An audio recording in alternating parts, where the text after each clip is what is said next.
Hai semuanya, selamat pagi.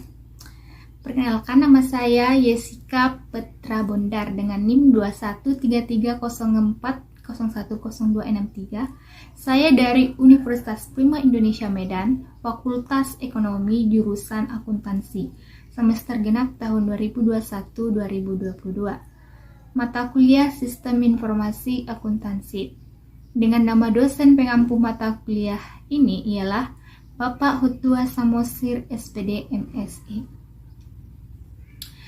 Di sini saya akan menjelaskan materi perkuliahan saya topik kelima, yaitu tentang bagan alir atau flowchart.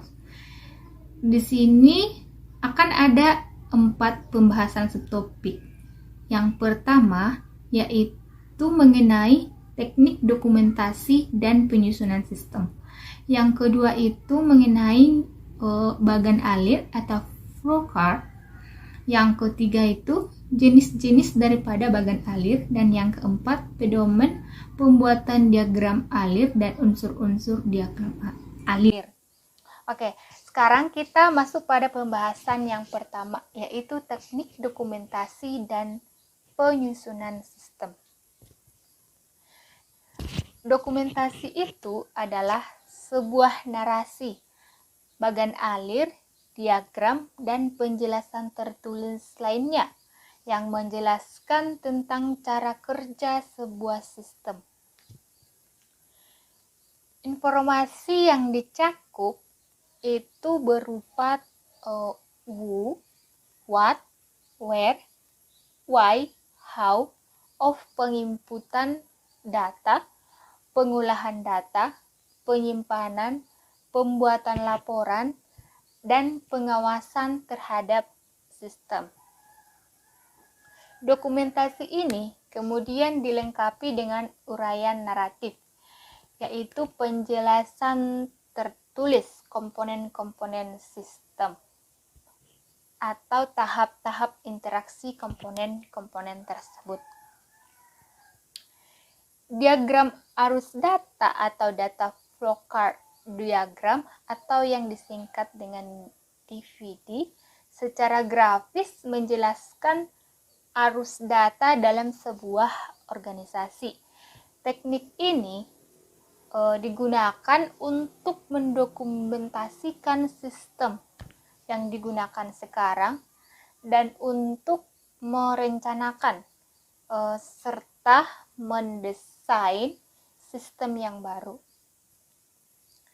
Tidak ada cara standar dalam menyusun DVD karena persoalan yang berbeda dengan metode yang berbeda pula. Pada dasarnya, DVD ini memfokuskan pada aliran data dalam organisasi. DVD ini disusun dengan menggunakan 4 simbol utama, yaitu simbol diagram, arus data. Simbol diagram arus data terbagi menjadi 4, yaitu sumber dan tujuan data. Karyawan organisasi yang mengirim data dan menerima data dari sistem digambarkan dengan kotak atau seperti di bawah ini. Yang kedua, arus data. Arus data yang masuk ke dalam dan keluar dari sebuah proses digambarkan atau disimbolkan dengan anak panah. Yang ketiga, penyimpanan data. Penyimpanan data digambarkan dengan 2 garis horizontal atau paralel. Yang keempat, proses informasi. Proses yang mengubah data baru input menjadi output yang digambarkan atau disimbolkan dengan lingkaran.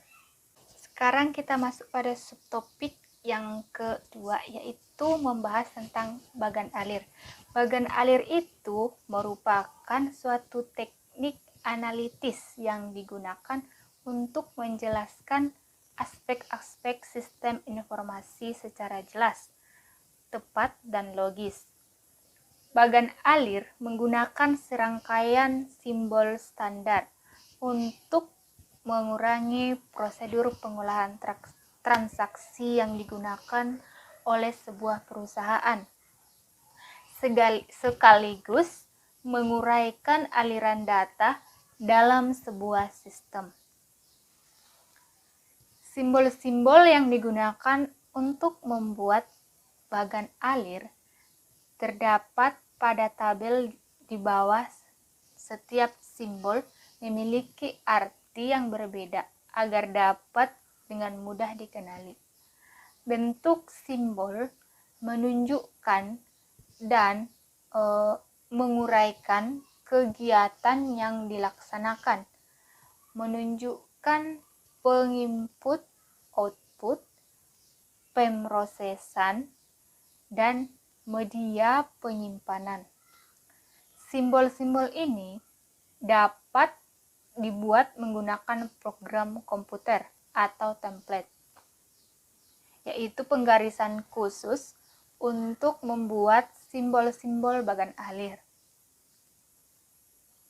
Secara garis besar, simbol dapat dikelompokkan ke dalam 4 kelompok.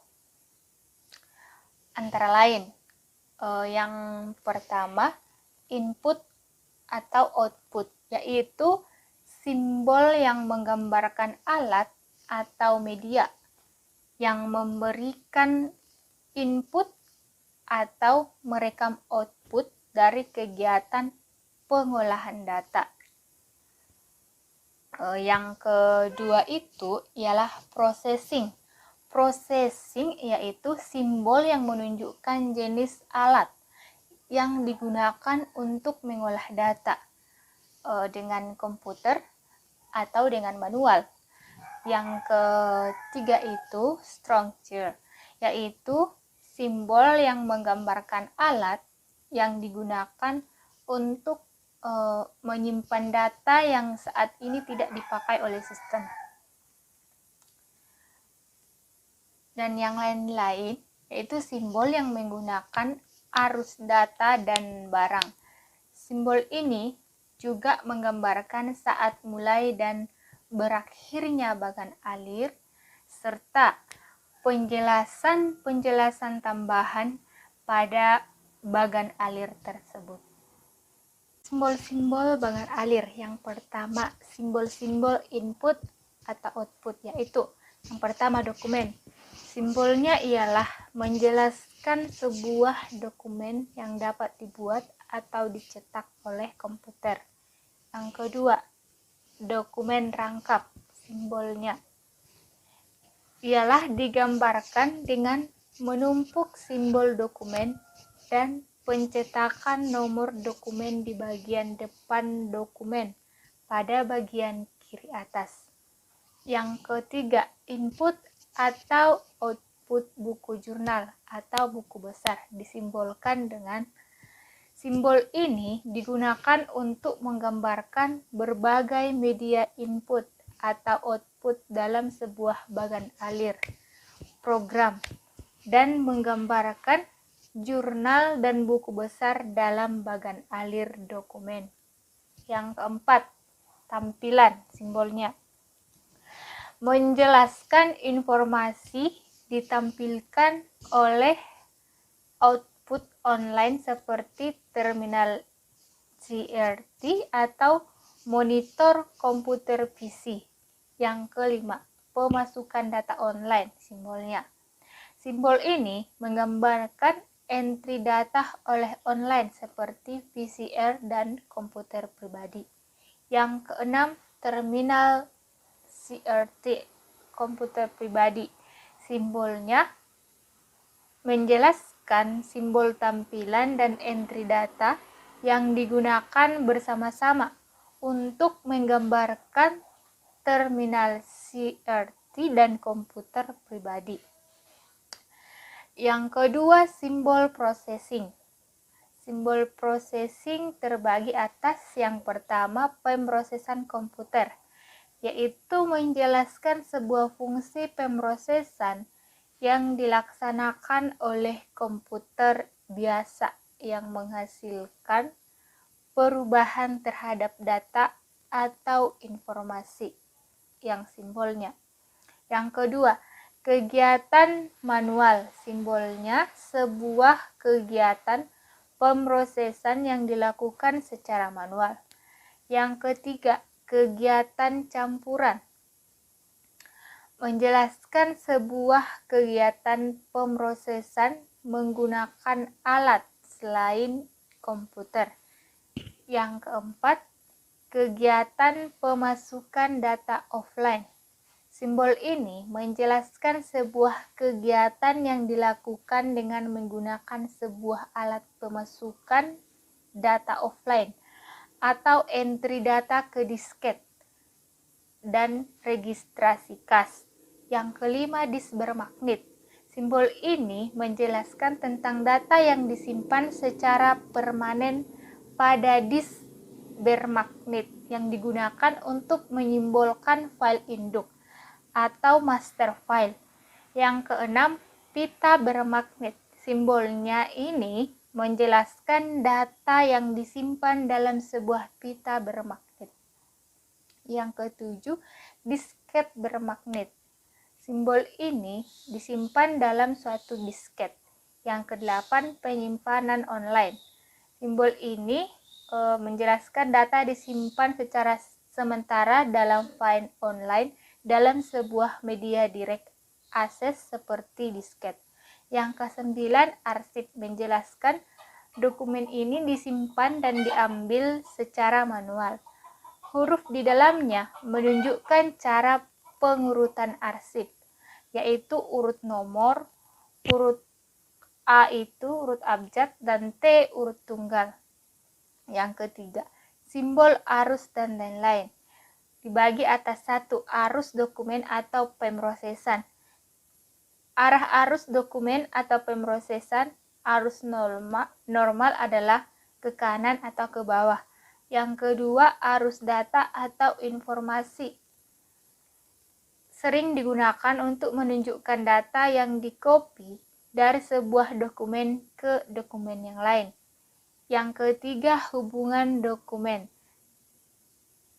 Transmisi data dari sebuah lokasi ke lokasi lain melalui saluran komunikasi. Yang keempat, penghubung pada halaman berbeda. Simbol ini menghubungkan bagan alir yang berbeda di halaman yang berbeda. Yang kelima, penghubung dalam sebuah halaman. Menghubungkan bagan alir pada sebuah halaman yang sama.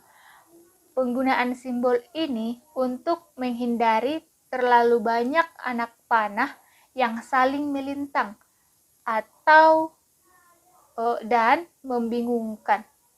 Yang keenam, arus barang. Perpindahan fisik barang digunakan terutama dalam bagan alir dokumen ini. Yang ketujuh, terminal. Simbol ini digunakan untuk memulai, mengakhiri, atau titik henti dalam sebuah proses atau program yang digunakan untuk menunjukkan pihak eksternal. Yang kedelapan, yaitu simbol keputusan.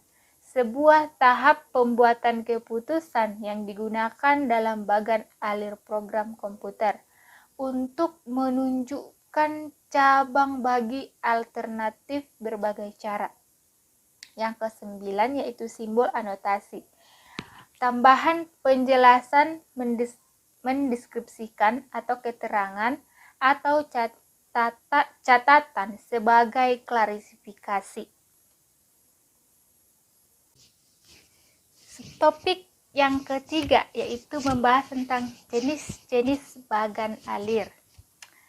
Bagan alir dokumen atau dokumen flowcards menggambarkan aliran dokumen dan informasi antara pertanggungjawaban di dalam sebuah organisasi. Bagan alir ini bermanfaat untuk menganalisis kecukupan prosedur pengawasan dalam sebuah sistem seperti internal check dan pemisahan fungsi. Bagan alir yang menjelaskan dan mengevaluasi pengawasan disebut dengan internal control flow chart. Bagan alir sistem atau sistem flow charts. Bagan alir sistem ini menggambarkan hubungan antara input, pemrosesan, dan output sebuah sistem informasi akuntansi. Bagan alir sistem ini merupakan salah satu alat penting untuk menganalisis, mendesain, dan mengevaluasi sebuah sistem. Bagan alir ini secara universal dipakai dalam sistem kerja dan merupakan sarana berkomunikasi yang efektif di antara para penggunanya. Bagan alir program atau program flow charts. Bagan alir program ini menjelaskan urutan logika pemrosesan data oleh komputer dalam menjalankan sebuah program. Bagan alir ini menggunakan simbol-simbol yang secara khusus dirancang untuk bagan alir ini. Sekarang subtopik yang keempat, pedoman pembuatan diagram alir dan unsur-unsur diagram alir. Yang pertama, pedoman pembuatan diagram alir atau flowchart. Bila seorang analisis dan programmer akan membuat flowchart, ada beberapa petunjuk teknis yang wajib diperhatikan. Yang pertama itu, flowchart digambarkan dari halaman atas ke bawah dan dari kiri ke kanan. Yang kedua, aktivitas yang digambarkan harus didefinisikan secara hati-hati dan definisi ini harus dapat dimengerti oleh pembacanya. Yang ketiga, kapan aktivitas dimulai dan berakhir harus ditentukan secara jelas. Yang keempat, setiap langkah dari aktivitas harus diuraikan dengan menggunakan deskripsi kata kerja. Misalkan, dalam hal menghitung pajak penjualan. Yang kelima, setiap langkah dari aktivitas harus berada pada urutan yang benar. Yang keenam, lingkup dan range dari aktivitas yang sedang digambarkan harus ditelusuri dengan hati-hati. Yang ketujuh, pencabangan relasi yang memotong aktivitas yang sedang digambarkan tidak perlu digambarkan pada flowchart yang sama. Simbol konektor harus digunakan dan pencabangannya diletakkan pada halaman yang terpisah atau dihilangkan seluruhnya bila pencabangannya tidak berkaitan dengan sistem. Yang kedelapan, gunakan simbol-simbol flowchart yang standar. Unsur-unsur diagram alir. Unsur-unsur diagram alir memiliki dua unsur yang selalu muncul di dalam diagram alir, yaitu yang pertama, pencabangan. Pencabangan secara sederhananya adalah pilihan alur yang diambil dari beberapa opsi yang ada, tergantung dari kondisi yang dicapai. Misalkan pada contoh lampu di atas, pencabangan tergantung dari kondisi apakah lampu terpasang atau tidak. Yang kedua itu perulangan. Perulangan digunakan untuk mengulang suatu proses. Perulangan dapat dilakukan terus-menerus selama program berjalan sampai didapatkan kondisi untuk keluar dari perulangan tersebut. Contohnya, perulangan